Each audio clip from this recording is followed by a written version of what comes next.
El segundo bloque que se disputó el dominio internacional en la Guerra Fría fue la Unión Soviética y el bloque socialista. Este bloque fue conformado por los países que fueron ocupados por el Ejército Rojo tras la liberación de la ocupación nazi en 1945. Esto significó que una parte importante de Europa quedó bajo la esfera de influencia de la Unión Soviética.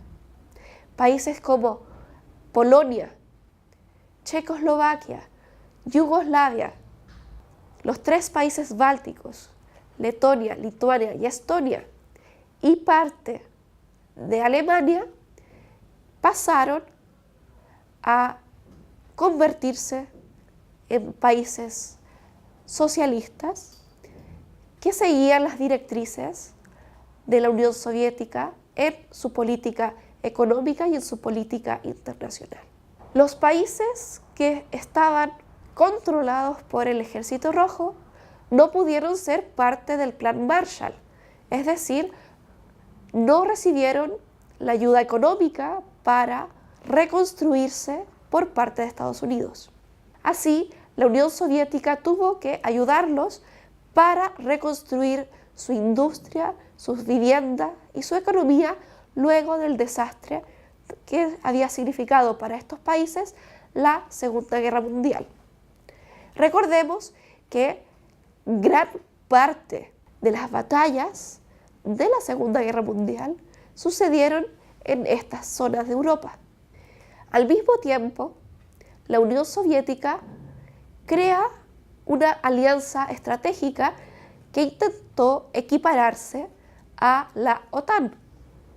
Este fue el llamado Pacto de Varsovia, que se creó en 1955. La influencia de la Unión Soviética en su bloque fue tal que frente a cualquier imagen o posibilidad de disidencia, es decir, de crear un socialismo distinto al que proponía la Unión Soviética, significó la ocupación de esta superpotencia a sus propios países. Esto sucedió en Hungría en 1956 y en Checoslovaquia en 1968. Por otra parte, la influencia de la Unión Soviética también se veía a nivel cultural.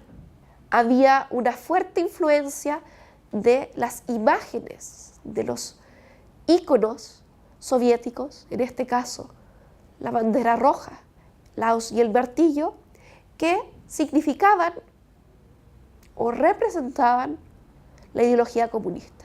Para hacer frente a la expansión ideológica del mundo occidental de Estados Unidos, la Unión Soviética creó sus propios personajes, sus propias caricaturas y sus propias formas de enseñarle a las nuevas generaciones lo que era el comunismo.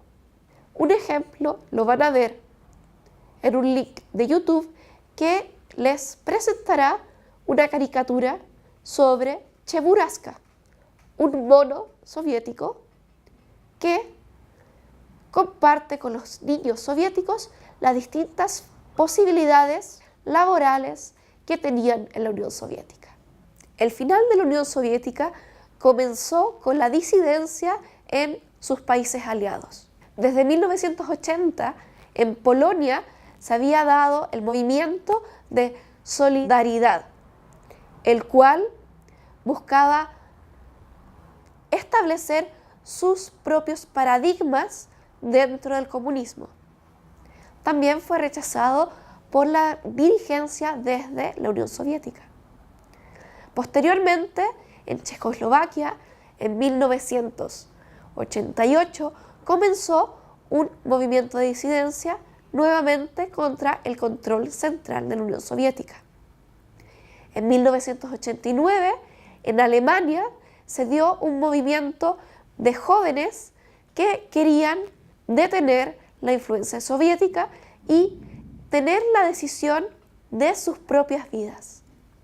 Fueron estos jóvenes y la caída imprevista del muro de Berlín en 1989 que marcó el final de la Guerra Fría.